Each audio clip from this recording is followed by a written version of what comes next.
Meus queridos, boa noite. Que a paz do Senhor esteja sobre nós nessa noite do dia do Senhor. Eu peço que, por gentileza, você abra a palavra de Deus lá no livro dos Salmos. Nessa noite faremos a exposição do Salmo de número 24. Livro dos Salmos, Salmo de número 24.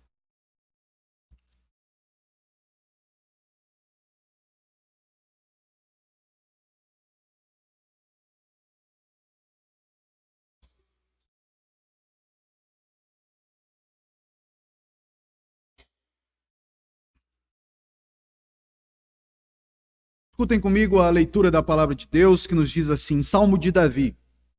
Ao Senhor pertence a terra e tudo que nela se contém, o mundo e os que nele habitam. Fundou a ele sobre os mares, sobre as correntes a estabeleceu. Quem subirá ao monte do Senhor? Quem há de permanecer no seu santo lugar? É limpo de mãos e puro de coração. Que não entrega a sua alma à falsidade, nem jura dolosamente. Este obterá do Senhor a bênção e a justiça do Deus da sua salvação. Tal é a geração dos que o buscam, do que buscam a face do Deus de Jacó. Levantai, ó portas, as vossas cabeças, levantai-vos, ó portais eternos, para que entre o Rei da Glória. Quem é o Rei da Glória? O Senhor, forte e poderoso, o Senhor poderoso nas batalhas.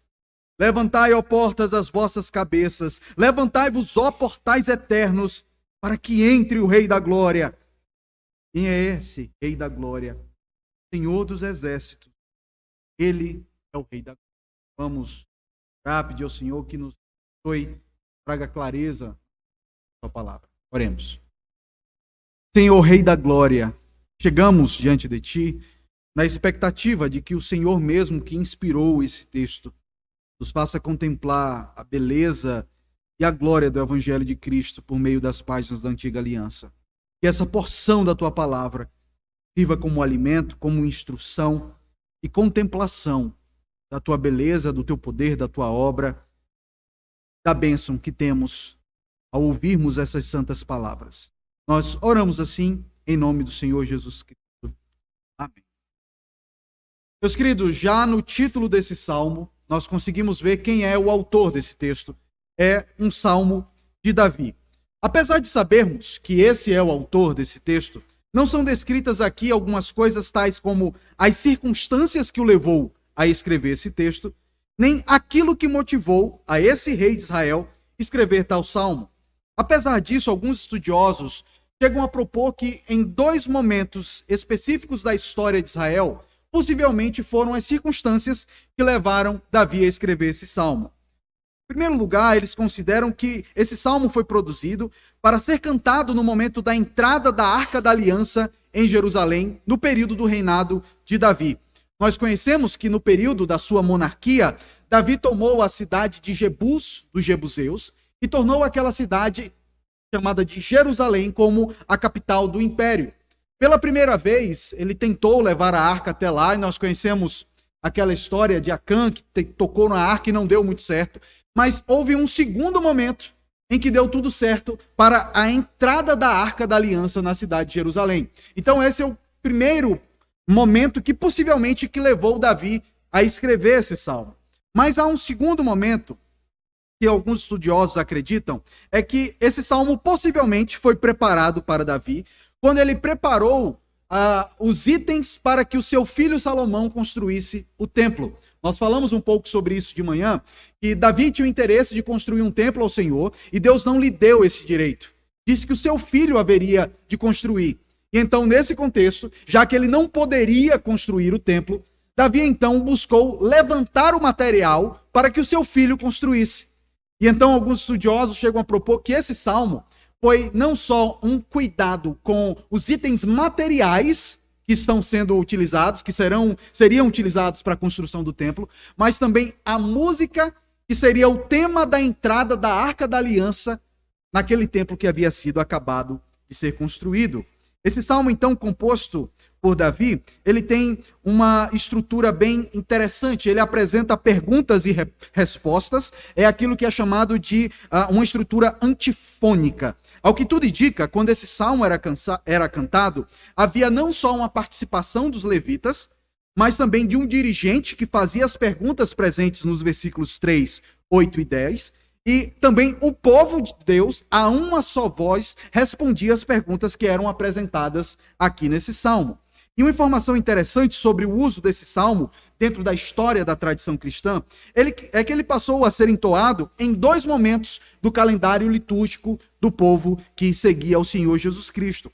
Primeiro, a igreja começou a cantar esse salmo no Domingo de Ramos, que era uma festa que se refere à entrada festiva do Senhor Jesus Cristo em Jerusalém, tal como foi a arca quando entrou na cidade. Davi fez uma festa para que a arca entrasse. E quando o Senhor Jesus Cristo entra em Jerusalém para então oferecer o seu sacrifício, a sua vida de uma vez por todas, o povo entendia que aquela era a música que estava de fundo ali, em que o povo de Deus entendia que era o próprio Deus entrando na cidade de Jerusalém. Esse uso do salmo se deu porque para os cristãos, a Arca da Aliança apontava para a pessoa de Cristo. A arca era um símbolo, primeiro, da presença de Deus entre os homens, e ali se configura na pessoa de Cristo, e também era onde se encontrava o propiciatório, a Arca da Aliança, o local onde o sangue era derramado para que houvesse então o perdão de pecados. E Jesus é aquele que oferece o seu sangue para que houvesse perdão de pecados. Assim, Cristo se manifesta na plenitude dos tempos como sendo a presença de Deus entre os homens e a propiciação pelos pecados do seu povo. Mas não apenas no Domingo de Ramos o povo começou a cantar esse salmo, mas também esse salmo era cantado em um outro dia do calendário litúrgico cristão. Ele começou a ser entoado no dia da comemoração da ascensão de Cristo aos céus. A igreja identificava esse salmo como sendo uma referência à própria entrada do Senhor Jesus Cristo nos céus.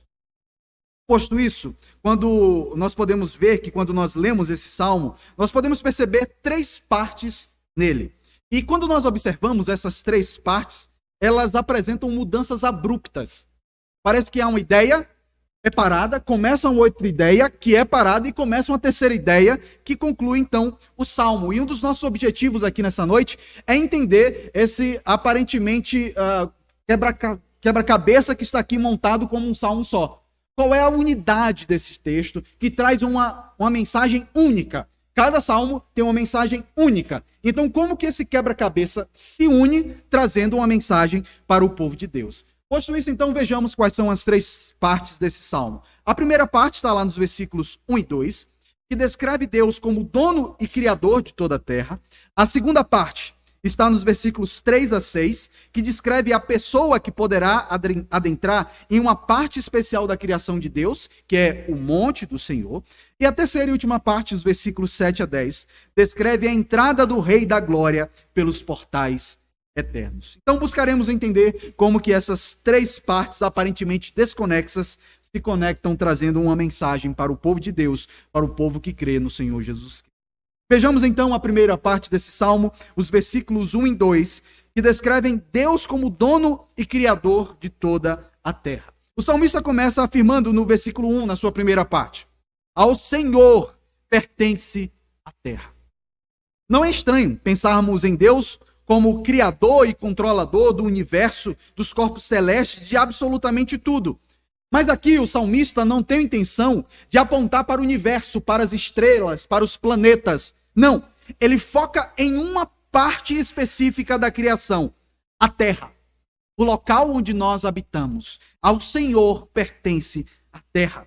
Diante de todo o universo, essa terra é uma parte bem pequena, mas é uma parte que se distingue de todo o resto da criação. Porque foi aqui, no local onde nós habitamos, em que o Senhor colocou o homem, feito à sua imagem e semelhança. Também foi nesse lugar, na terra, que ele determinou estabelecer o reino do seu filho por meio do sacrifício dele na cruz do Calvário.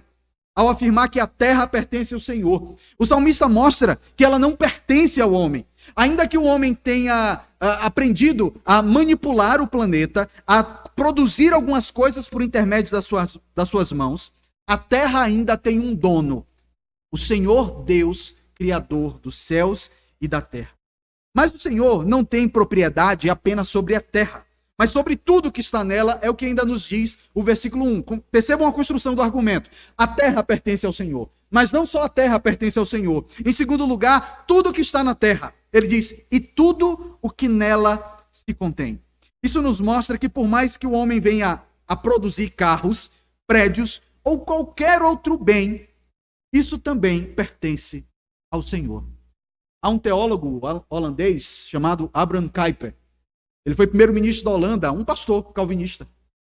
Ele dizia que não há nenhum só metro quadrado da criação que Jesus Cristo não diga isso.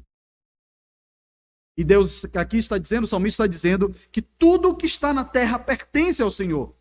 Mas também podemos ver que não só a terra e os objetos que estão ali, árvores, animais, pertencem ao Senhor, mas também todos os habitantes. Ele conclui no versículo 1, o mundo e os que nele habitam. Então percebam como o argumento dele é do maior para o menor. Primeiro, a terra pertence ao Senhor.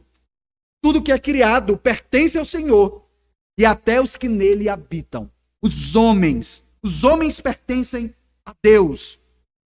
O homem não tem pleno controle da sua vida. Porque o Senhor mostra aqui claramente que é Ele que é o dono da nossa existência. Ele dirige os eventos que haverão de suceder na nossa vida. Absolutamente tudo que nós vemos, tocamos, pertencem ao Senhor Deus, Criador dos céus e da terra. Então, no versículo 2, o salmista responde a seguinte pergunta. Tá, mas por que tudo pertence a Ele? Ok, tudo é dele, mas por quê? E ele responde no versículo 2, ele diz, fundou-a Ele, a terra, sobre os mares e sobre as correntes a estabeleceu. O motivo pelo qual o Senhor é o dono de toda a criação, o motivo da sua propriedade, é porque o Senhor fundou essa terra e estabeleceu sobre os mares.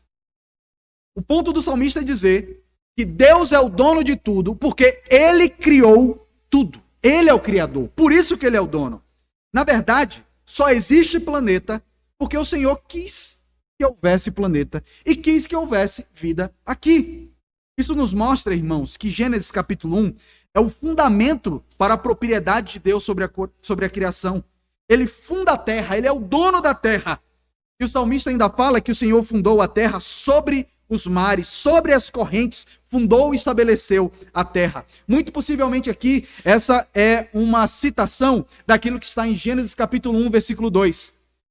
No princípio criou Deus os céus e a terra, e o Espírito de Deus pairava sobre a fonte. Então, nesse momento, é descrito que só tem água sobre o planeta Terra. Mas então o Senhor Deus faz com que haja separação entre a parte seca e os mares e as águas. E o Senhor então, ele diz, fundou essa terra sobre os mares e estabeleceu para que o homem pudesse viver ali. Se nós existimos, irmãos, é porque Deus deu condição para isso.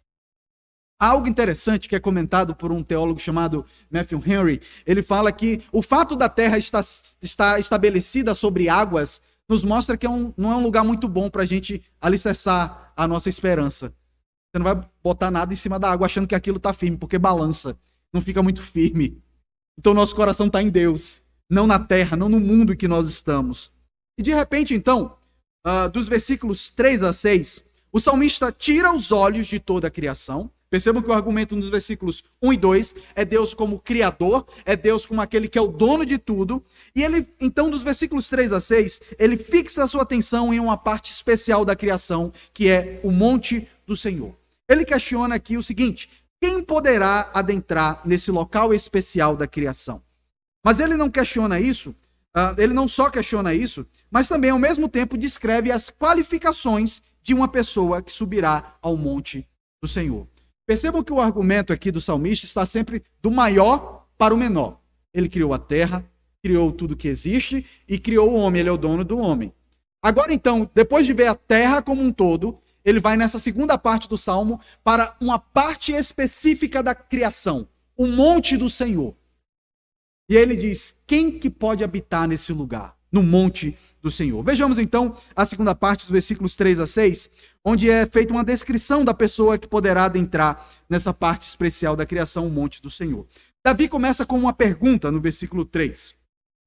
Quem subirá ao monte do Senhor? O monte do Senhor é uma referência ao lugar da habitação e manifestação do Senhor. Lembram-se, por exemplo, do Monte Sinai?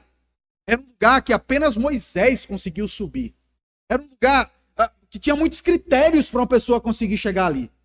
Ou então o Monte Sião, onde foi estabelecido o Templo de Salomão, não era qualquer um que entrava ali. Desta forma aqui, é como se Davi estivesse tirando os olhos da terra e voltasse a atenção só para o monte do Senhor.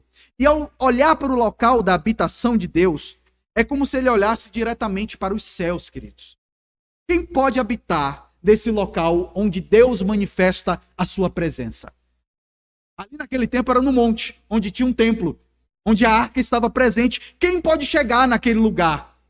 O interesse dele não estava apenas nessa criação, mas no local especial em que Deus habitava. Ele mostra que é um local mais especial do que a terra em que nós habitamos, que é os céus, onde já está a presença de Deus. Então ele faz uma segunda pergunta. Quem há de permanecer no seu santo lugar? Vejam, quem subirá ao monte do Senhor e quem há de permanecer ao seu santo lugar?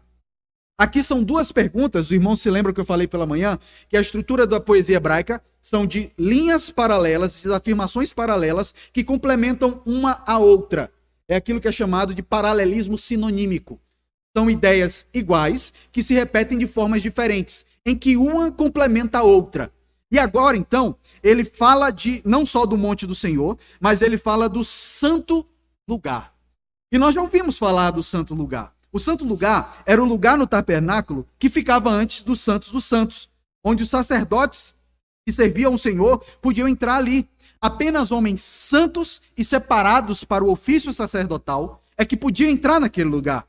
E o questionamento de Davi é o seguinte: quem é esse que vai poder subir para esse lugar? Quem é que pode permanecer ali naquele santo lugar? Então ele responde no versículo. O texto diz: o que é limpo de mãos e puro de coração, que não entrega a sua alma à falsidade, nem jura dolosamente.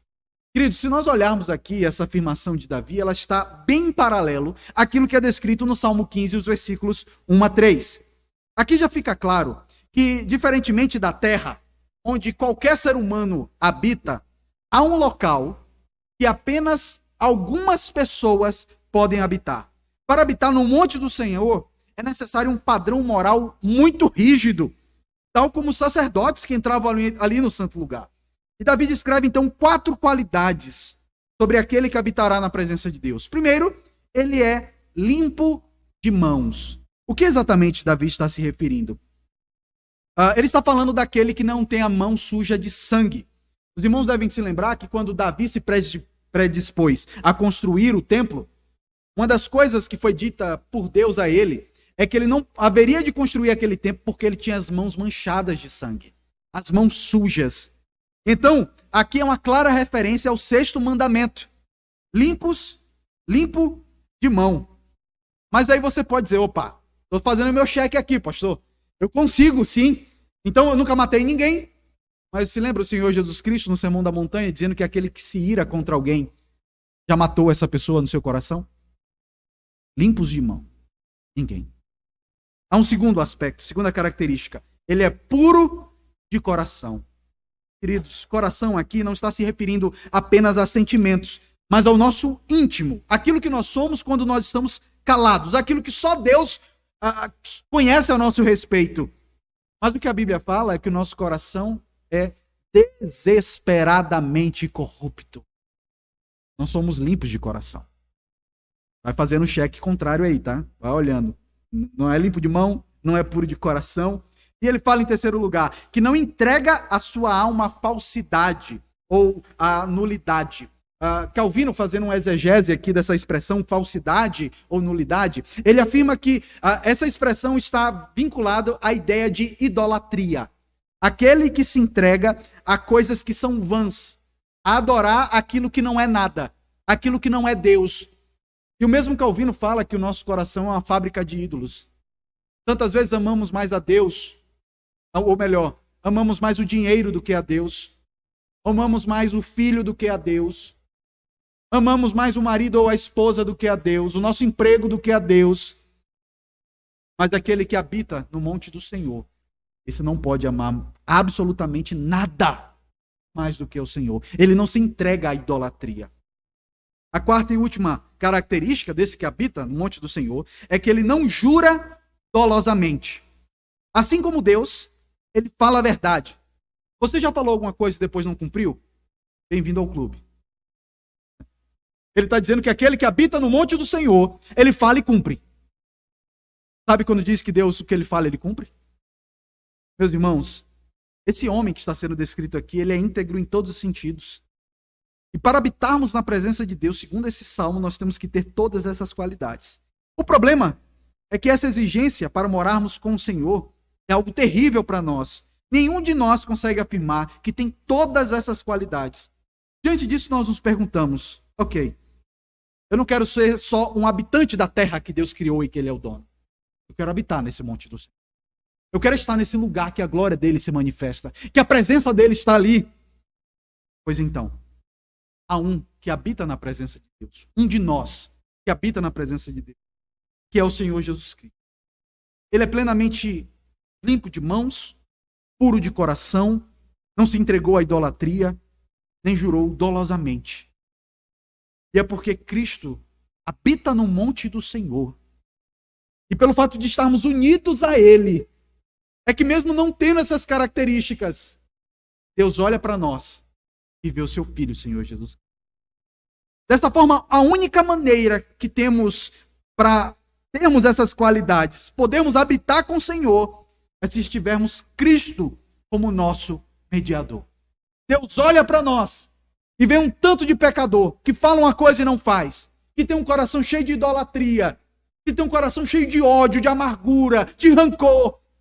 Mas ele olha para o filho dele que morreu na cruz. E ele nos aceita no monte dele, na presença dele. Não é à toa que o autor aos Hebreus diz, cheguem com toda a ousadia na presença de Deus. Porque Cristo morreu em nosso lugar. Nós podemos chegar na presença de Deus. Ele olha para nós e vê o seu filho, o Senhor Jesus. E quando Cristo é o meu representante diante desse Deus, diante do Senhor, o que acontece é o que ele descreve nos versículos 5 e 6.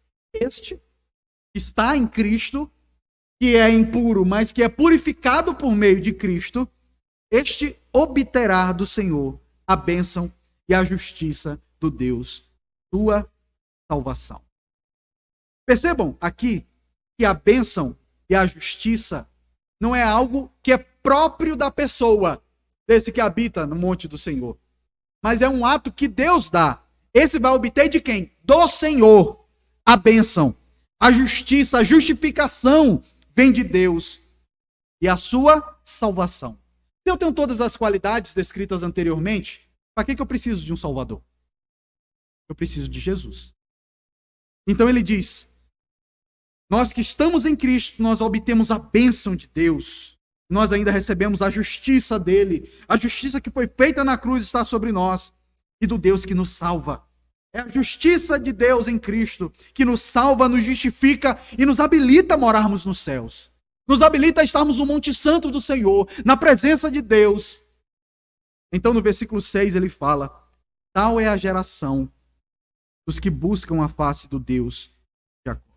São esses, justificados por Cristo, que buscam a presença de Deus. Os que buscam o quê? A face de Deus. Foram aqueles que entenderam que mesmo sendo pecadores, são recebidos por graça, por misericórdia de Deus. São esses que buscam a Deus. Ninguém busca a Deus se não entender que é um pecador e que precisa da graça dele em Cristo Jesus. E então, ele continua no texto e diz que esse Deus, é algo interessante, que esse é um Deus busca a face do Deus de Jacó. Meus irmãos, vocês se lembram da descrição do homem que vai habitar no monte do Senhor? São 4 qualificações bem difíceis. Os irmãos devem se lembrar da história de Jacó. Um mentiroso, enganador, o pior dos patriarcas. Sejamos francos. Por que ele não cita Abraão? Por que ele não cita Isaac? mas cita Jacó, não cita nem Israel. Não fala o nome que Deus deu a Jacó, mas fala Jacó, o pior dos patriarcas, o com a biografia mais manchada. Com isso, meus irmãos, ele mostra que até um grande pecador como Jacó, um usurpador, um enganador, se ele é justificado por Cristo Jesus, ele pode habitar no Monte Santo do Senhor. Ele é recebido por Deus, por graça, por misericórdia. Então, nos versículos 7 a 10, vemos aparentemente uma nova ruptura do salmo. O salmista começa a se referir à entrada do Rei da Glória em uma cidade. É como se ele quisesse argumentar: qual é a garantia que eu tenho de que eu, mesmo sendo um pecador, mesmo não tendo as qualificações para habitar no monte do Senhor, eu posso habitar nesse lugar? Qual a garantia que eu tenho? O que me conduz a isso? Ele vai falar, ele vai responder. Ele começa a se referir à entrada do Rei da Glória em uma cidade. E o que ele quer falar com isso? Ele garante que pecadores justificados poderão adentrar no monte do Senhor, porque o Rei da Glória adentrou nessa cidade, e garante a entrada dos que foram justificados por ele. Ao chegar, então, na última parte do Salmo, que começa com o versículo 7, vemos o salmista conduzindo o leitor para a frente de grandes portas, que são chamados de portais eternos. E ao chegar ali, na frente desse portal, há uma ordem para os porteiros, para que os portais eternos sejam abertos, para que entre o Rei da Glória. Vejamos então a terceira e última parte do Salmo, versículos 7 a 10, onde há a descrição da entrada do Rei da Glória pelos portais eternos. Os versículos 7 e 9, os irmãos vão perceber que eles são completamente iguais. A mesma coisa, até no texto hebraico. É por isso então que nós vamos analisar eles juntos, tá? E analisando um, eu já estou analisando o outro. Ele diz o seguinte: levantai, ó portas, as vossas cabeças, levantai-vos, ó portais eternos, para que entre o Rei da Glória. Os versículos 7 e 9 apresentam ali a mesma estrutura e a mesma ordem, para que os portais eternos sejam abertos, para que entre o Rei da Glória. E aqui nós vemos uma imagem que possivelmente descreve um momento da entrada da Arca do Senhor. Lembram-se do início da nossa exposição? Que nós falamos que esse salmo possivelmente foi preparado para a entrada da Arca em Jerusalém. Então, abram os portões da cidade de Jerusalém para que entre o Rei da Glória, ou seja, para que a Arca da Aliança entre. Ou então no templo construído por Salomão. Abram bem esses portões, porque o dono dessa cidade está chegando. O Rei da Glória. Não era o rei Davi, não era o rei Salomão, era o Rei da Glória. O Senhor Deus estava entrando naquele lugar. E ela representava a própria presença de Deus. E ele diz então: levantai, ó portas, as vossas cabeças, e o Rei da Glória vai entrar naquele lugar. Então ele fala ainda nos versículos 7 a 9: levantem-se as vossas cabeças, as pontas delas, para que então entre o Rei da Glória. Mas logo depois podemos perceber que essas portas não são especificamente as portas de Jerusalém. Algo curioso aqui é que Davi começa a chamar esses portais de portal eterno. Ué, portal eterno? A cidade de Jerusalém depois foi destruída, irmãos. As portas de Jerusalém foram destruídas. Claramente, Davi, em uma ação profética aqui, está mostrando claramente que ele não está se referindo à cidade de Jerusalém. As portas de Jerusalém foram derrubadas. Ele está se referindo aqui aos portais eternos, as portas do céu. Quem pode entrar naquele lugar? Lembram-se os nossos primeiros pais expulsos do Éden? Então, anjos proíbem a entrada naquele lugar santo. Quem pode entrar no lugar santo onde habita o Senhor? Quem pode entrar nesse lugar? O Rei da Glória, ele entra. Mas ele não entra de qualquer forma. Ele entra de maneira pomposa. É gritado: abram porque o Rei está chegando. E então, esse Rei da Glória, queridos, é o próprio Senhor Jesus Cristo. Ele desceu aos céus, se humilhou como homem e morreu na cruz do Calvário.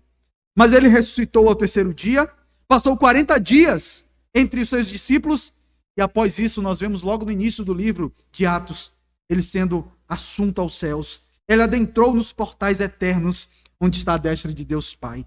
E é justamente essa descrição que vemos aqui nos versículos 8 e 10.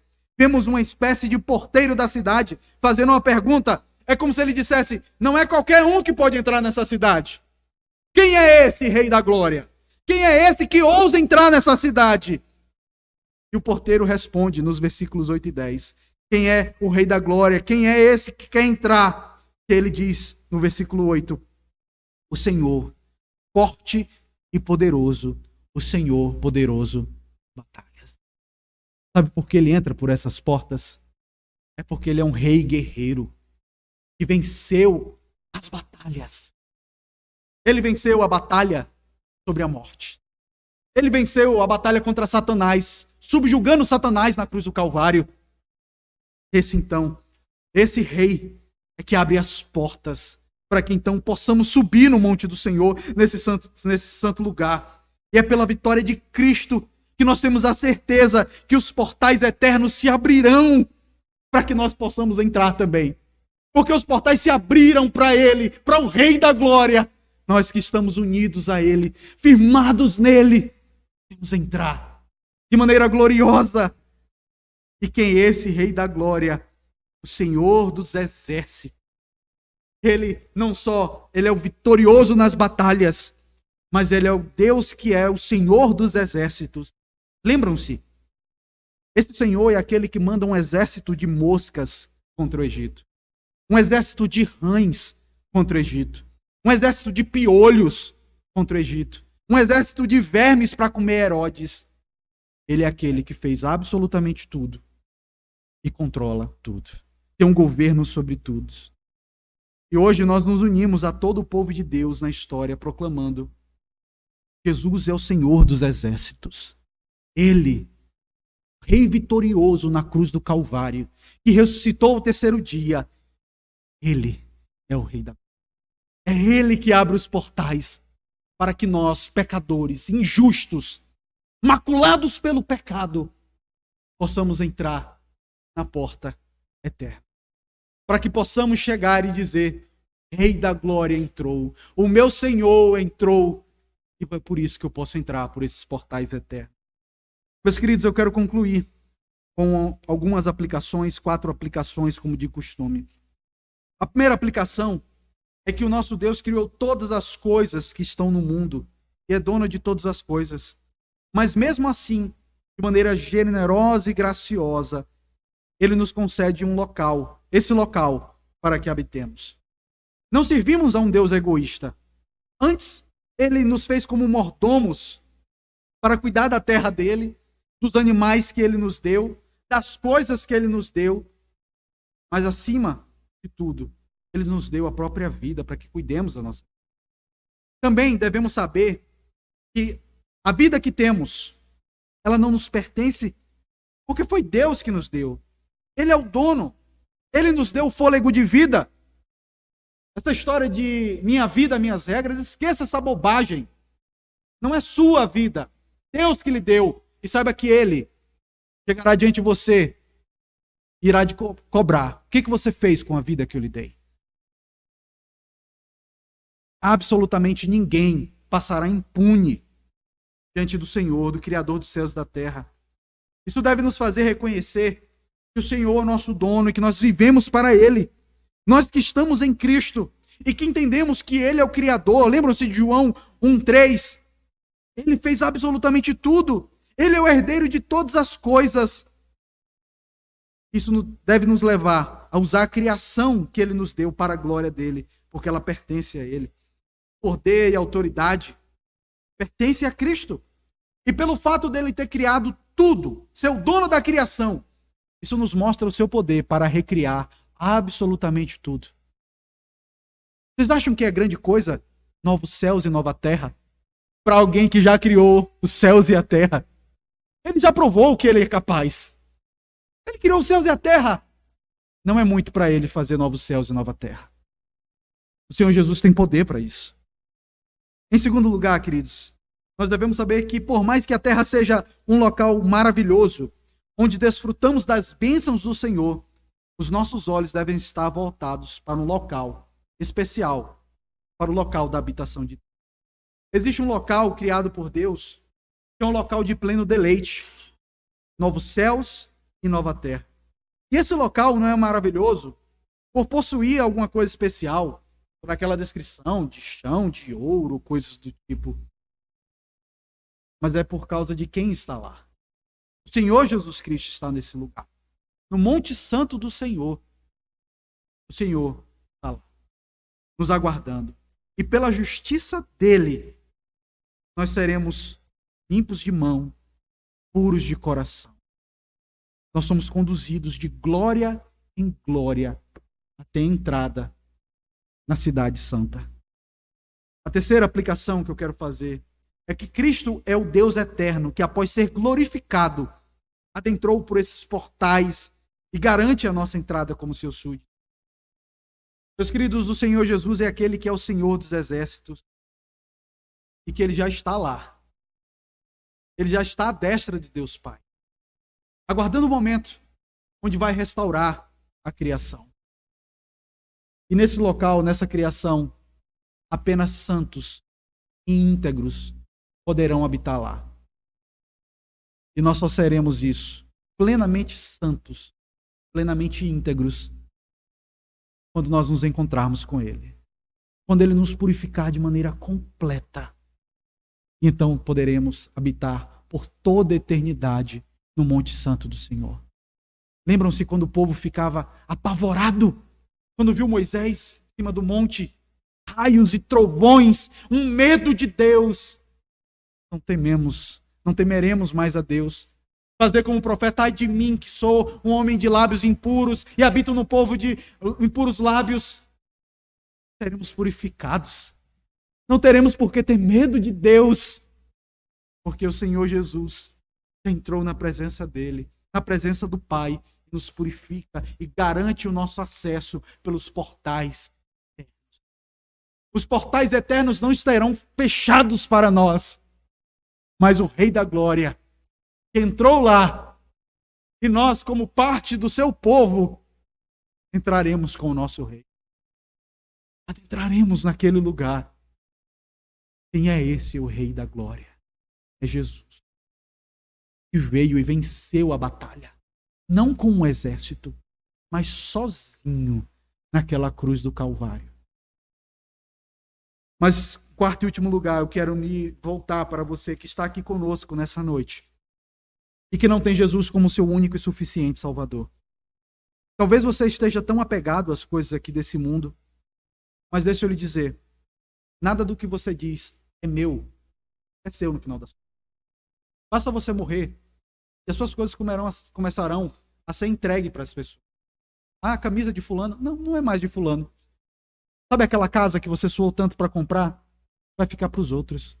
E você nem sabe se vão cuidar bem da casa ou não. Se vão torrar a casa toda, fazendo coisa errada. Todo o seu suor. Mas então, nós podemos lembrar de uma coisa. Que nem mesmo a sua vida pertence a você, porque a terra e os habitantes que estão na terra, todos pertencem ao Senhor. Mas eu quero lhe falar de um lugar glorioso, o qual os seus olhos devem estar voltados. O Monte Santo do Senhor. A Nova Jerusalém, novos céus e nova terra, onde habita o Deus Santo e Eterno. Onde tudo pertence a Ele. Onde você terá plena consciência que você pertence a Ele, porque dele, por Ele e para Ele são todas as coisas. Para entrar nesse lugar, saiba que hoje, nem nunca nessa existência, você terá as qualificações necessárias. Nunca. Mas dá uma forma de entrar nessa cidade. Se você se unir ao Rei. O Rei da Glória. E o Rei vitorioso nas batalhas. Que o Senhor dos Exércitos, ou aquele que te conduz até essa cidade, absolutamente ninguém consegue impedir o teu acesso. Mais difícil do que conseguir um passaporte para entrar em qualquer país é a entrada nessa cidade. Só há uma forma de entrar nessa cidade, por meio da nossa união com Cristo. O Senhor Jesus nos justifica, Ele nos dá livre acesso ao Pai. E nessa noite, eu quero lhe chamar, tire os olhos desse mundo, porque o seu corpo vai ser destruído. Tudo que você julga como importante vai se acabar. O carro, a casa, tudo. Comece a vislumbrar o Monte Santo do Senhor. Comece a vislumbrar essa cidade celestial que o Rei da Glória entrou. Mas se apegue a Ele. Não pense que você tem qualificações para isso. Você é um pecador, tal como todos nós. E a garantia que nós temos é que Jesus, o Santo de Deus, nos purifica de todos os nossos pecados.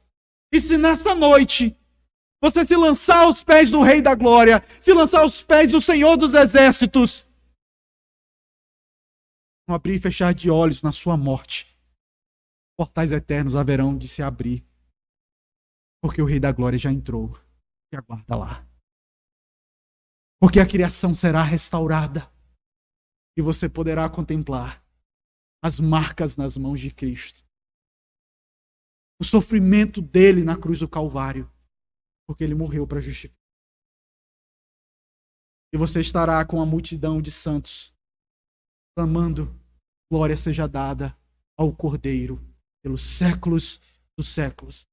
Aquele que morreu, mas vive para todo sempre. O nosso Senhor, o amado das nossas almas, aquele que é a alegria do nosso. E Jesus lhe chama nessa noite. Arrependa-se do seu pecado. Creia no Evangelho de Cristo. Tire os seus olhos desse mundo.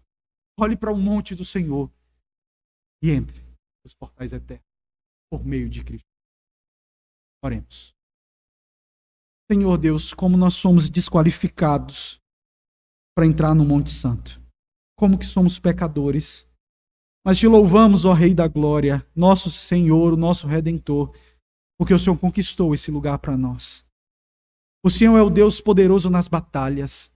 O Senhor esmagou a cabeça da serpente em nosso lugar.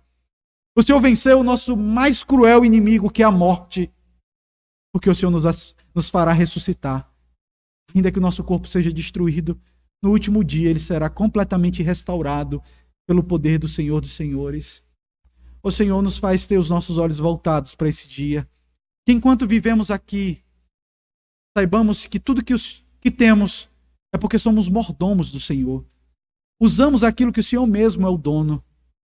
E que usemos da maneira correta, Senhor. Oh Pai, que os nossos olhos sejam fitos em Ti.